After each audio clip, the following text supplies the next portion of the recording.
I'm Park Howell, and welcome to the Business of Story, where I consult, teach, coach, and speak on the applied science and bewitchery of brand and business storytelling, so that you can clarify your story to amplify your impact and simplify your life.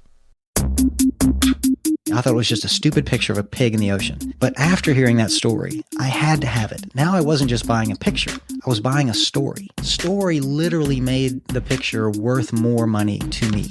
That's what businesses are about. People buy brands. People buy stories much more than anything else. I work with a lot of big enterprise companies, but let's just say I always tell folks, drop the PowerPoint, close your laptops, start with your story. If you want people to get engaged and you want people to act, you have to tell them an emotionally powerful story. That's with great characters, it's with uncertain outcomes, and it's with high stakes and drama.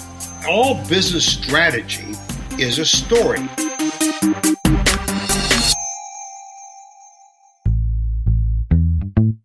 It doesn't matter if you're a sports fan or not. I found HBO's Real Sports with Bryant Gumbel to be one of the most powerful examples of storytelling on any screen. Starting in 1995 and now in its 22nd season, Real Sports is like the CrossFit of storytelling. It's like Sports Illustrated joining 60 Minutes on a National Geographic expedition, and the adventure is captured and retold with the precision and the disruption of HBO. On today's Business of Story, you'll meet Real Sports producer Chapman Downes, the 2015 Peabody Award winner for his work on the story called The Killing Fields, a report on the decimation of the continent's elephant population. The sport connection is trophy hunting, which exacerbates the actual threat of poachers gunning down elephants for their ivory in the service of terrorist militias. Chapman shares his approach to purpose-told stories using several Real Sports episodes as examples, including one on sport diving and the demise of the Great Barrier Reef due to climate change, and a remarkable expose on children camel jockeys in the United Arab Emirates and how this story changed the country and its culture. You'll learn why the most engaging stories are about character, action, and contrast, and the importance of simplifying the narrative to create understanding and belief for your audience. Chapman is clear that in their storytelling, they don't actually set out to change the world, but to tell the truth. And in the telling, you can actually change the world. Well, let's learn how right now with Chapman Downes on the Business of Story. Chapman, welcome to the Business of Story. Thanks, Park. I appreciate it. It's so great having you here. I think I've been in pursuit of this interview for about a year and a half, and you've always been so kind, but then taken away by the important stories you tell out there, and we haven't been able to put it together, so I really appreciate you taking the time out of your busy schedule to be with us and our listeners today. Well, I really appreciate you having me on. So Real Sports, HBO's Real Sports is interesting because I think most people would just think you're going to be covering the top athletes and the top teams and what's happening here and there, but you all dig so much deeper and find angles and insights and stories that are very unexpected. Is that how the whole program was designed from the beginning? I think it started in 1995. Was that always the approach to this show?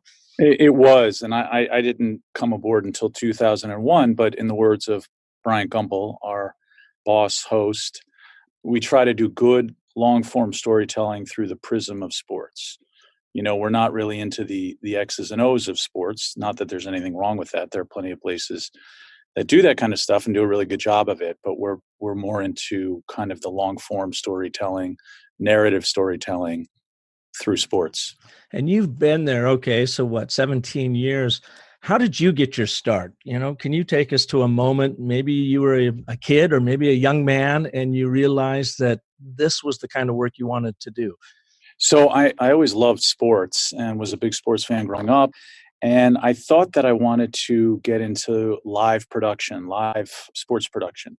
I started out working at ESPN, then ABC Sports as a production assistant covering live sporting events like college football, college basketball, Major League Baseball, Triple Crown horse racing. There were a few Super Bowls. It was a blast. I mean, I was in my 20s and loved the travel and excitement of live television. especially, the big events. But I really, over the course of my 5 years doing that, I always wanted to get into long form storytelling. I was a huge fan of 60 Minutes, and I also loved Real Sports. I watched both shows religiously. The only problem was that I didn't have any experience in long form journalism.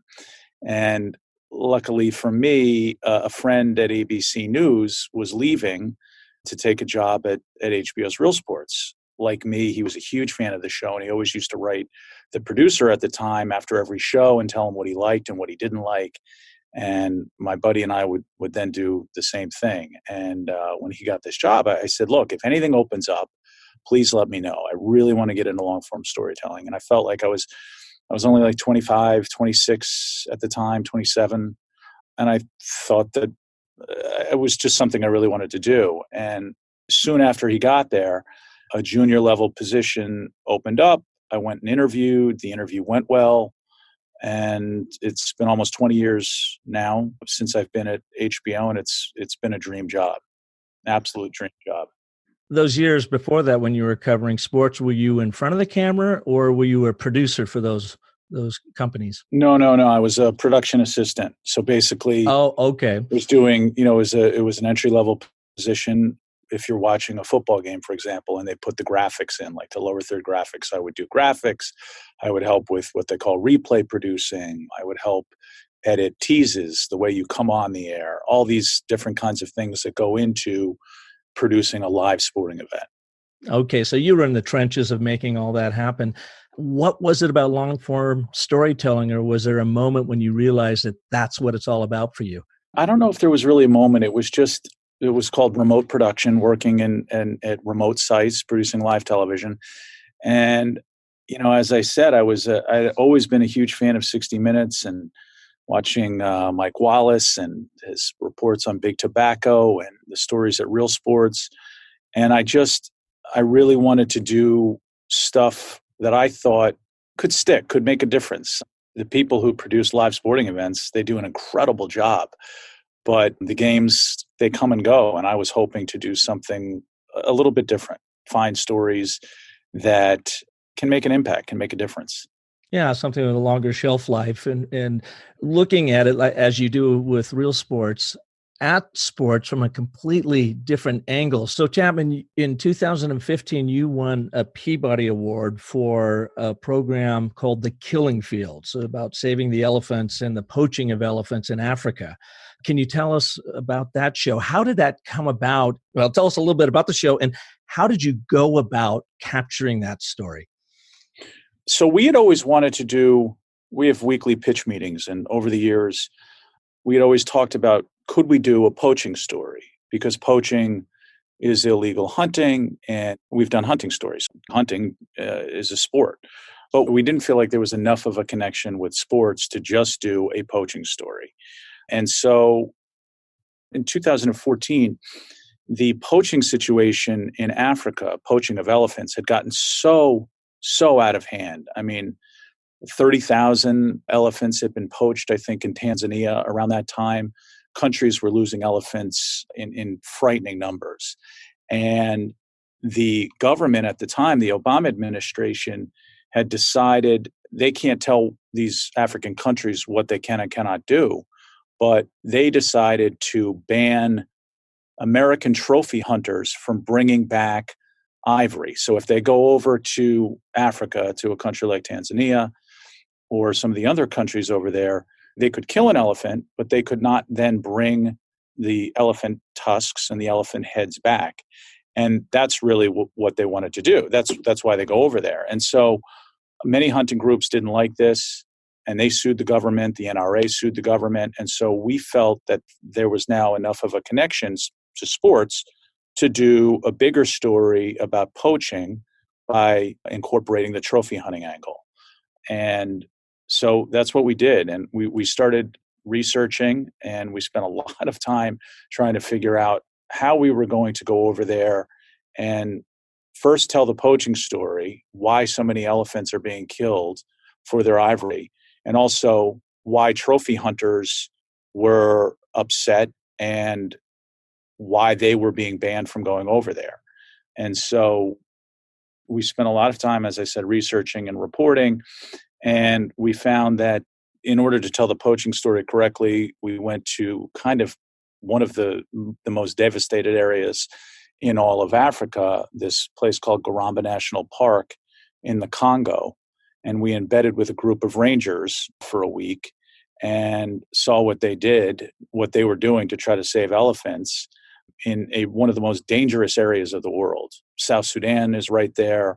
You have all these militia groups from South Sudan going into Garamba National Park to poach. And then you have, at the time, you had other groups like the Lord's Resistance Army, which is one of the most ruthless terrorist organizations at the time, poaching.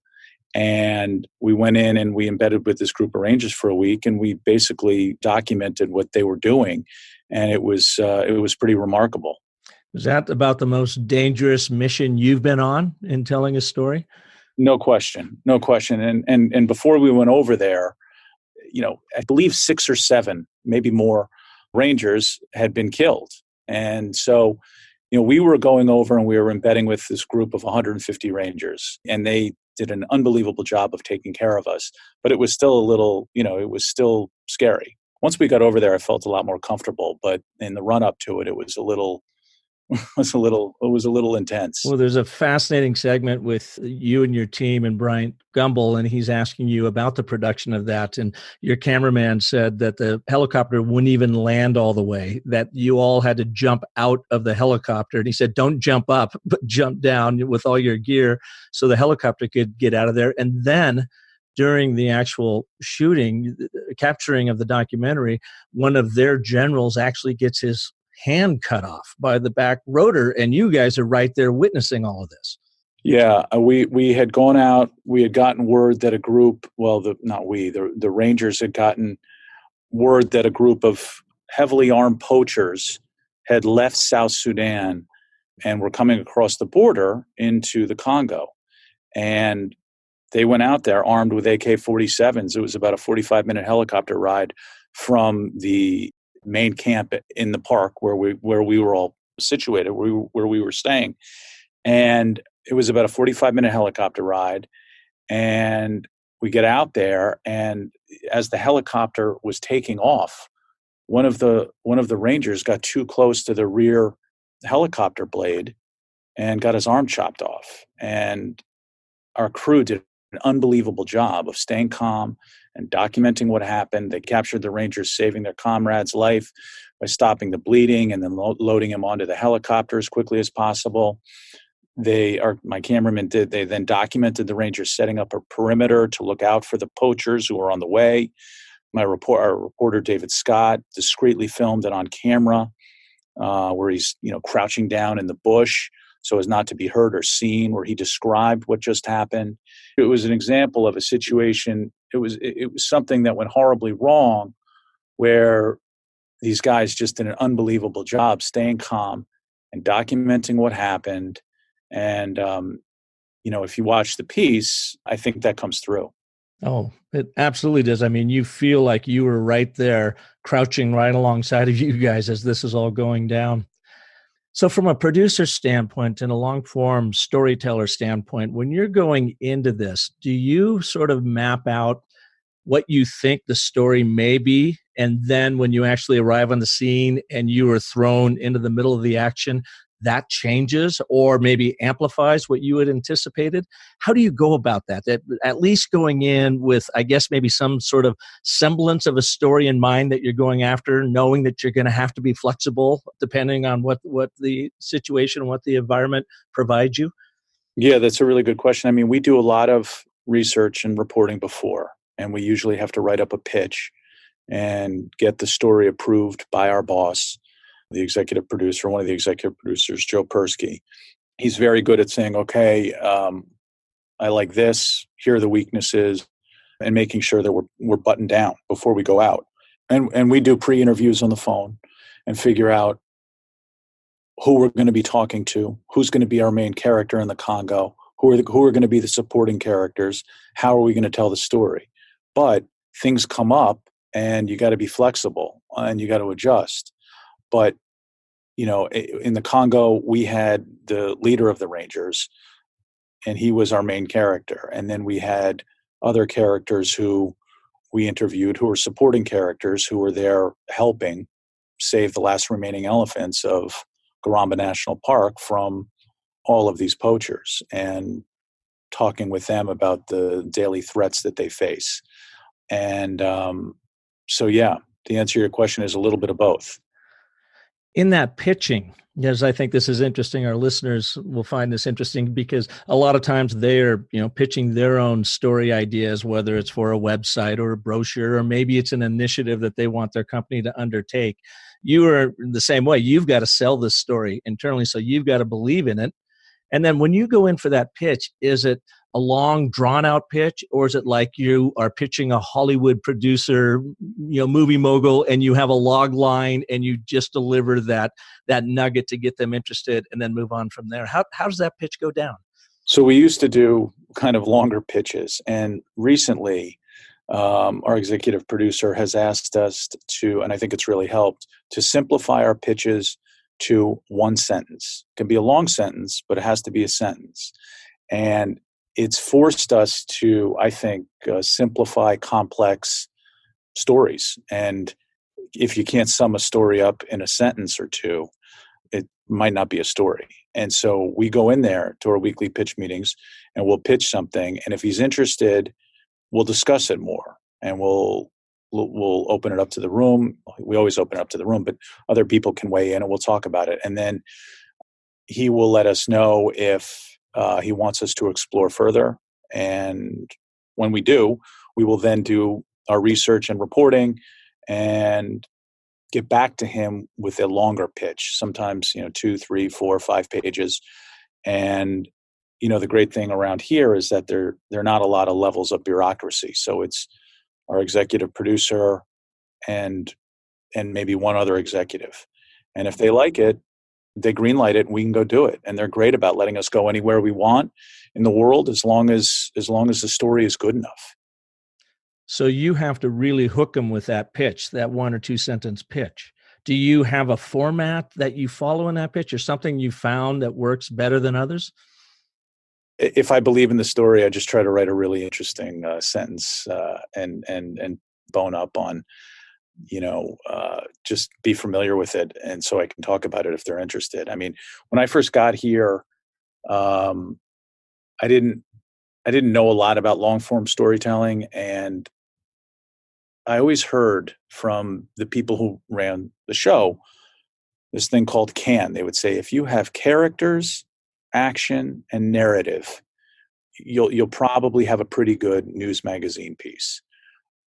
Characters, action, narrative. Narrative probably being the most important. But, I'll give you a brief example. I did a story 7 or 8 years ago on a former Philadelphia Eagle by the name of John Dorenbos. And Dorenbos grew up in this idyllic suburb of Seattle and led a seemingly perfect childhood. It was like out of a Norman Rockwell painting park. His dad was an executive at Microsoft. His mom was a librarian. One day he comes home after playing outside with his friends up the street. I think he was like 12. He has dinner with his dad, and his mom wasn't there, and he asks where his mom is. And his dad, Alan, tells him that she went for a walk. Next morning, he goes to bed. Next morning, his dad, Alan, wakes him and then walks him to the end of their driveway where he's picked up and driven to Little League by a friend's father. Turns out that the night before, right before John Dorenbos came home, his parents had gotten in a fight, and his dad beat his mom to death with a power tool and hit her in the trunk of their car in the garage. Dorenbos had to testify against his dad at trial, who was convicted and sent to prison. And John, who essentially lost both of his parents that day because his mom was dead and his dad is now in prison, was sent to live with his aunt in Southern California. And he was completely depressed. He was shattered, As he said, he told us he didn't grow up in a violent home. He was close with his parents. He thought that everything was great. And and his life changed overnight. And to help save him from depression, he turned to magic, and he loved magic. And magic, in his words, he told us it saved him. He would stay up all night. He'd go to school, come home at night, practice magic. We interviewed his sister. His sister told us how He'd be up there under his, in his bed with the light on, practicing magic trick after magic trick after magic trick. And long story short, not only did he go on to become a great football player, but he also became a professional magician. And we got great access with him behind the scenes preparing for magic shows, then at magic shows. And we got great access behind the scenes, with the Eagles in the locker room, at training camp. And I think it was a successful piece because he's a great character who was willing to talk about everything and do it in a very engaging way. He gave us great access, and there was an incredible narrative with incredible backstory, and then all this present day stuff too, with the fact that he's still a football player who's also a magician. I think that's a good example of a story that has all those three things: character, action, surprising action, alarming action, and then this narrative. So you can go on an arc. How in the world did you track down that particular story? In all honesty, it was, I know it had been covered before and written about. There had been a bunch of articles in the Philly papers and stuff. So it wasn't that hard to find. I just don't know. I don't think that it had ever been done the way that we did it on television. And we ended up updating it last year because he was traded from the Eagles to the New Orleans Saints. And it was a blessing in disguise because when he got to New Orleans and he went for his physical, the doctors detected that he had an aneurysm in his heart and was a ticking time bomb. And he went and had immediate open heart surgery, and it saved his life. And had he not been traded, there's a very good chance he wouldn't be alive because he'd already, I believe, passed his physical with the Eagles. Wow. Yeah. So he had to retire, and now he's a full-time magician.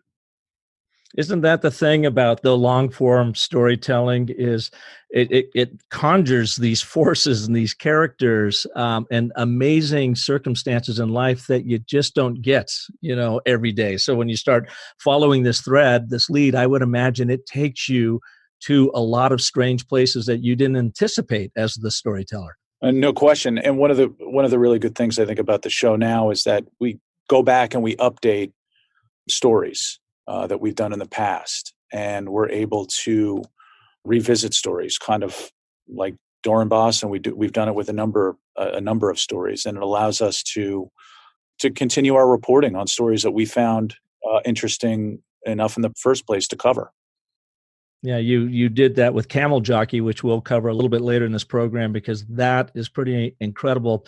Real quick, go back to the pitch 1 second. My buddy Randy Olson, who's the gentleman that introduced us, and he, of course, is the Ann Button Therefore guy, the evolutionary biologist turned USC filmmaker. And I'm wondering, too, about if that Ann Button Therefore, the setup, problem, resolution, or as he says, agreement, contradiction, consequence, which makes up every great story, isn't somehow involved in your pitch in some way where you've got the setup and then you reveal, here's the problem, here's why this is really interesting and is going to make the audience care. There's mystery to it because you want to get to the consequence to figure out how does this all come about. Does that ring true, do you think, with how you first look at a story? And then you in that pitch have to sell both your belief as the storyteller, but also some story specifics in there to make other people care. No question. I mean, you have to conflict, drama. Those are obviously really important parts of storytelling and what we look for in stories. The Dorenbos piece was about a football player who was a magician who appeared to have this incredible life. And you set that up early, and then you turn it, and then and then fairly high up, you turn it, and you say, but that wasn't the case. He led this idyllic life, this perfect life, or so he thought, and then everything changed one day. The whole world turned upside down. The world turned upside down. Same thing I did a story a couple of years ago on the Great Barrier Reef, and the sports connection for us was that it's the largest sporting venue on the planet for sport divers, scuba divers, snorkelers, and it's incredibly beautiful. You can see it from outer space. It's the length of, Maine to the, north of Florida, basically the entire eastern seaboard. and it's like no other place on the planet as far as beauty. But there's one big problem. In the 2 years when we did the piece in the 2015 or 2016 and then 2017, there were back-to-back catastrophic bleaching events, which is when there are warmer water temperatures and they destroy the corals. Corals are very sensitive to any kind of variation in water temperature. And the water temperature has continued to increase, and the corals, many of the corals were destroyed. About half the coral colonies of the Great Barrier Reef had been destroyed. And so we set it up as this beautiful, incredible wonder of the world. And then we say there's a problem with it. And then we get in and we tell the problem, and then we explain why. Does that answer? Yeah, it does. I mean, the Great Barrier Reef is another really incredible episode, and I love how you all go in and you do the dive up top and you show the beauty of it, just like, there is nothing wrong. Here is the normal world of the Great Barrier Reef. And then the inciting incident, you take us immediately to this bleached, dead coral, literally is a coral graveyard. And you're down there with some of the prominent scientists, and they're saying there's just no life here. There are no fish. There's nothing feeding off of this. And you see this contrast, which I would imagine is a big part of your storytelling as well, is find the contrast in the story. So you take your audience from one place to the next very quickly, somewhat shockingly, and then say, here's what the problem is. Yeah, exactly. I mean, you said it as well as I could, Park. I mean, that's what we do, or at least what we try to do. We find it's pretty effective. Well, and I think that is true with all storytellers, no matter, if you were trying to have an impact in the world. And I've done a lot of work in sustainability. I taught at ASU for 5 years, an executive master's program. And everyone, in the sustainability realm or the environmental realm, of course, they're extraordinarily concerned. They let their activism show, and sometimes that pushes people off, versus just telling a very pragmatic story with these contrasts and with action and with characters that your audience can relate to. So I guess your audience arrives at the understanding of, oh crap, we've got to do something about this without preaching. We want to do more climate change stories, or we talk about doing more climate change stories. And that's part of the problem that we run into is that let me back up for a sec. The Great Barrier Reef story, I think, was successful because of what you just described. The contrast between the beautiful, alive coral reefs and what has happened to the reef with, almost half of it being dead is unbelievably jarring and incredibly powerful. And so that made it a very powerful and a good contrast and a good way to tell that story. It was easy to show. Some other climate change stories are not as drastic, they're a little bit more ambiguous. Do you know what I'm saying? Absolutely. And when they get ambiguous, it's hard to get people to care. Yeah, exactly. Because they have to think too hard. And Bernie Goldberg, our correspondent, one of our correspondents, always says that nuances doesn't always play well in news magazine pieces, and he's right. And so, we want to do. We've talked about doing. Can we do a climate change piece on skiing and how so many places are suffering because there's not as much snow? And maybe we will do it. We haven't figured out a way to do it the same way we're able to do the Great Barrier Reef, because sometimes there's snow and sometimes there isn't. Randy, again, going back, he actually, I don't know if you saw it, did a really excellent review of your Great Barrier Reef show for communicators, for storytellers, to look at how you structured that story and told it so powerfully. And in fact, he told me, said when his scientists say who is doing the best science storytelling on TV, he says he points to Real Sports. He goes, man, if you ever want to do just a science program, just copy what Real Sports is doing and bring it to the science and the climate world, and you'll have a much greater impact. Because again, I think you find yourselves in such extreme conditions with extreme characters that you have this opportunity to share these contrasts that really delight and take your viewer on a journey, unlike any other sports show, at least that I've seen. And I can definitely see the influence of 60 Minutes on your program. How much do you think that has influenced what you guys do at Real Sports? I mean, I think we all kind of grew up watching 60 Minutes and really liked the show and were fans and still are. I think it's similar in the sense that the two shows are kind of similar in that we're both news magazine shows doing long form storytelling. But, we try to do our own thing and do it as well as possible and just look for good stories that have good twists and turns that can sustain 12, 15, 17 minutes. You have good characters, a good narrative arc, and go from there.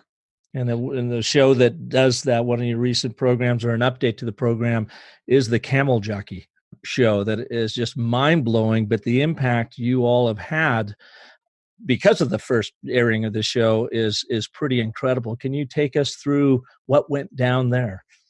Sure. So one of our current executive producers, Joe Persky, who, as I mentioned earlier, was a producer for a long time and did a ton of pieces, really good pieces. And I think this was his best one. It was, I believe, called The Sport of Sheikhs. And camel racing is very popular in the Middle East, especially in places like the UAE. And when Joe and then Bernie Goldberg first reported the story, they discovered that many of the jockeys who ride the camels were young boys, some as young as 3, who had been smuggled from countries like Bangladesh against their will and treated as slaves.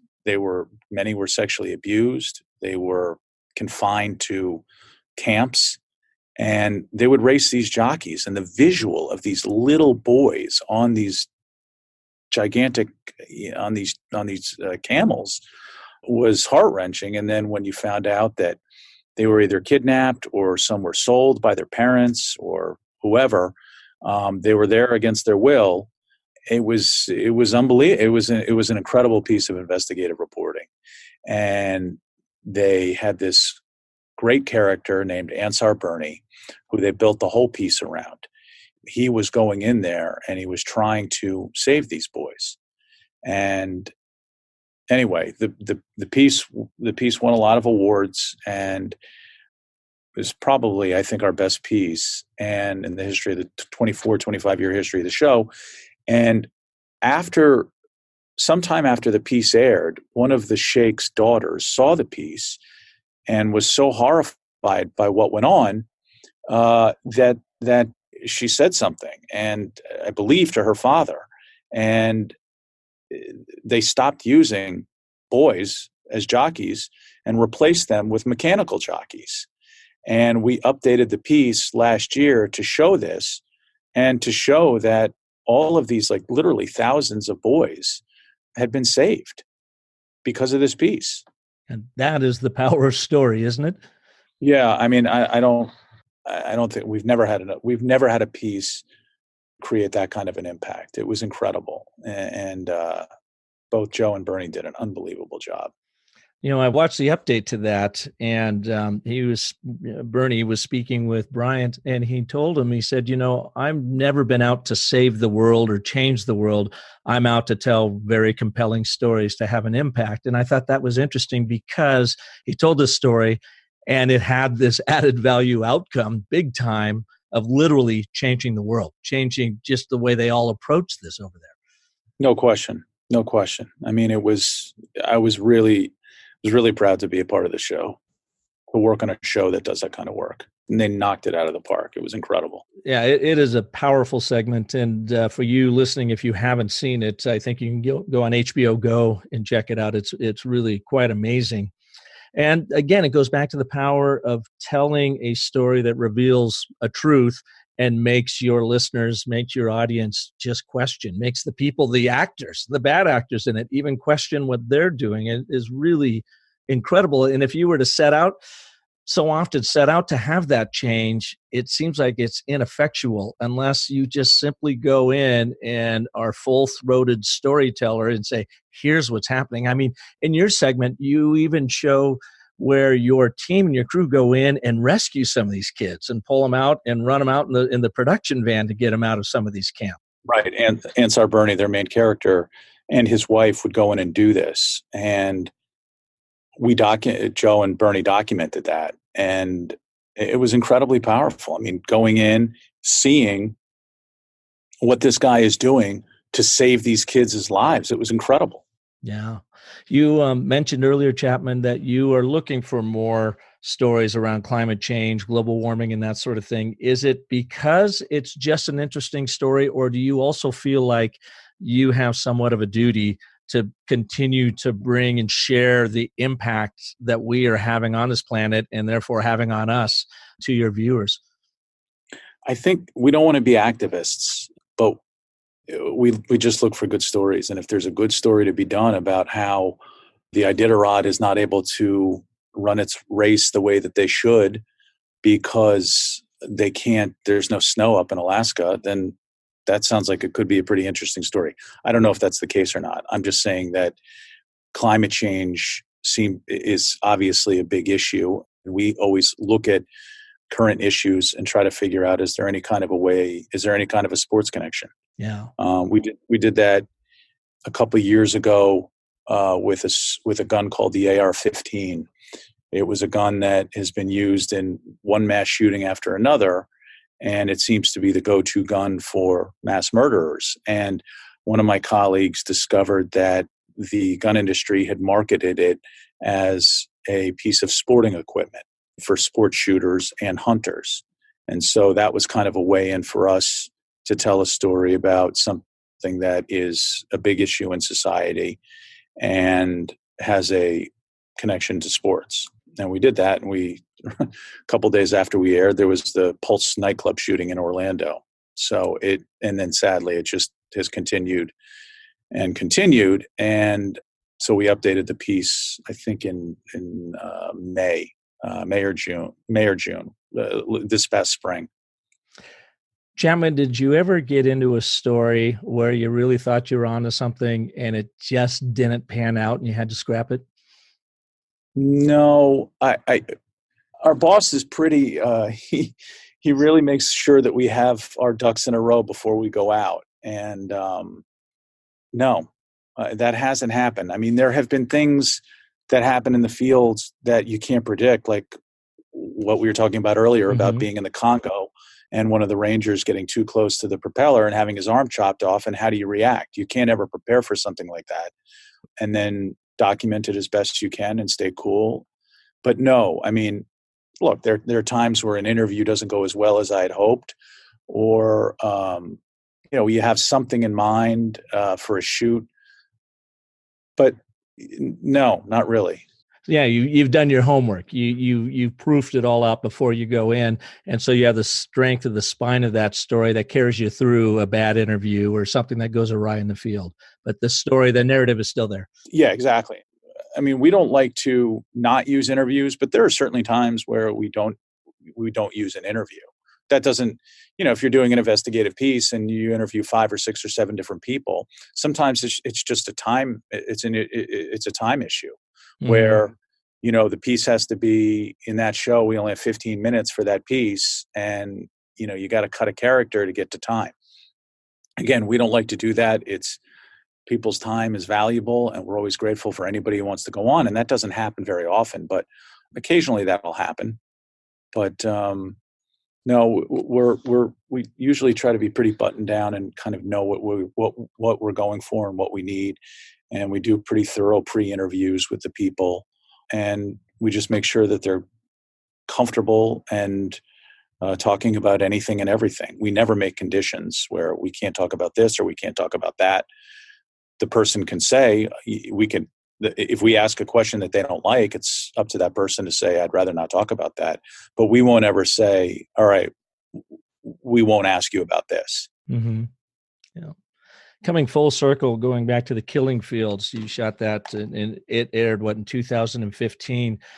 Will you be doing an update on that? Have you done an update on that? Or do you know what kind of impact that story has had on saving the elephants? Hopefully we'll have an update, and hopefully the update will be that fewer elephants are being poached and sold to countries like China and to a lesser degree here in the United States for their ivory. Ivory's hugely popular, very popular. China's got a huge middle class, and many of the people love ivory. So I don't know, hopefully. I mean, I'd love to go back to Africa. It was an incredible experience. After the Congo, we went to Kenya. We went to Nairobi, Kenya, and we went to an elephant orphanage there. And we went to Tanzania, and it was an incredible trip, life-changing. I mean, I had never been to Africa before, and it's just an incredible experience. So, but yeah, I mean, trophy hunting is now, Americans now can go over there and bring back ivory. The reason why they had banned that at the time was, should American trophy hunters be allowed to go over there and kill elephants when elephants are endangered? And so, anyway, it was a complex story, but it was an incredible experience. Well, final question for you, Chapman. I really appreciate your time and insights here. For our listeners who are struggling to get their audiences to care, or they've got, an important story to tell, and it may be, the impact they're having on their community or environment, or maybe climate change, whatever. You've talked about what you look for, to find the belief in a story. You've got to have compelling characters. You have to have action. Something has to happen, surprising, that takes you somewhere. And then you have to have this narrative arc and structure. And wound into that, of course, is being able to share specifics and contrast. Like you said, nuance doesn't play very well in long-form storytelling like this. Is there anything else that you might add or share with our audiences to say, how they can craft or hone their stories just a little bit better? I think, and I'm sure many people in your audience do a really good job of it, I think just always trying to simplify and make sure that somebody who is not familiar with whatever the idea is or whatever you're trying to communicate, we have a saying here: try to imagine your grandmother sitting on the couch watching this for the first time. Is she going to understand the story? Because sometimes we all get too close to things. We know so much about a story that we just assume that the viewer is going to understand the story. And I think it forces us to simplify complex issues and make it easy for somebody, the viewer, who is watching it for the first time, who has never seen the story before, understand what's going on. Because if they don't understand it the first time, you've lost the viewer. I mean, yeah, you have TiVo now. You can go back and watch it, but they're not going to do that, I don't think. And so, there have been times, even to this day, that sometimes I'll write a voiceover, and my boss, when he looks at the script, will give me some notes, and sometimes he rewrites the line, or sometimes he'll say, you should do it like this. And it's a really good reminder to simplify and make sure that you're really holding the viewer's hand. And that's not to patronize the viewer at all. It's sometimes we haven't done our job properly. Isn't that the hardest thing to do, especially when you get completely immersed in a story and embedded in it, that you say, oh, and then this happened, and I got to tell you about this. We as human beings just seem to complicate things, especially in storytelling. The hardest thing is to pare that back and simplify it.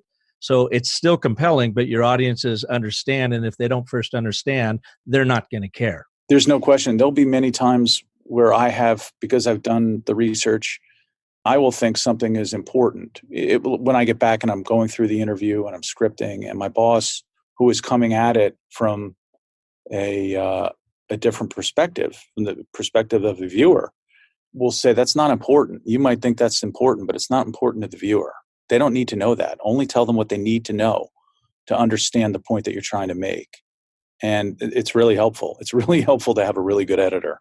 I was going to say, God bless editors, someone who can look from an impassioned eye from the outside in to help give you some direction. No question. Yeah, it's really helpful. So, I mean, I've been doing this for 20 years, close to 20 years, and it still happens to me. It happens less, but it happens. It happens every script. Doesn't that drive you crazy? I've been doing this brand work for 35 years, and I fall into that same trap of complexity. And then I'll write a script, which I think is great. I'll hand it to one of my editors here, and they'll say, nope, won't get that, won't understand that. And you just are like, man, you would think I'd be better at this by now. but it takes it's true, but it takes, I'll write a first draft, send it to my boss. He'll give me notes, and they're probably, depending on the script, we'll do 9, 10, 11 revisions, tweaks here and there, sometimes less, sometimes more, until we have it totally dialed in and we're totally comfortable with it. And once we write the script and then I send it to him, then we go into the edit room. And then about halfway through the editing process, we have a rough cut, and we will screen that for the rest of the staff, and they will give their notes. And then we'll take their notes, and I'll tweak the script, rewrite the script, and then we'll go back into the edit room and continue to tweak until we have it. And then we'll show it again to my boss. And it's a constant process, and it's long and it's arduous, but it always ends up making the piece better and as good as it can be. Well, when I watched the 3 shows we've talked about today, then I watched your most recent episode that's up last night. The thing that occurred to me or struck me is it's like so simple. They tell this story so cleanly, so easy to follow. And it occurred to me that that's really hard to do. So I was kind of curious, how many iterations and how many edits do you go through to get it to be that simple, but that compelling at the same time? A ton. The process is brutal. It's brutal. Even the easy pieces are hard. And, investigative pieces are harder.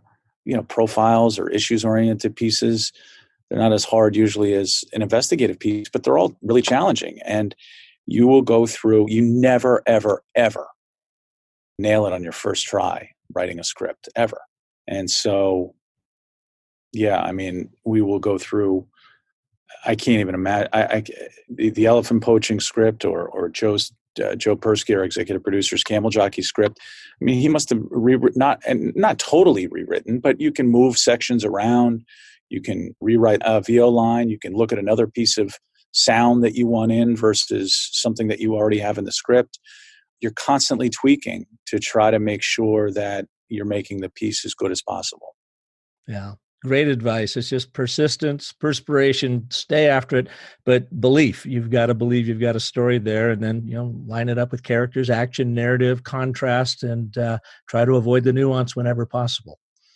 Yeah. And the other, real quick, the other characters, right? Can they tell their stories? It's like, I'll talk to friends who work in print, and they don't really have to worry about that. It's interesting. If the person has an interesting story, they can bring them to life with their words.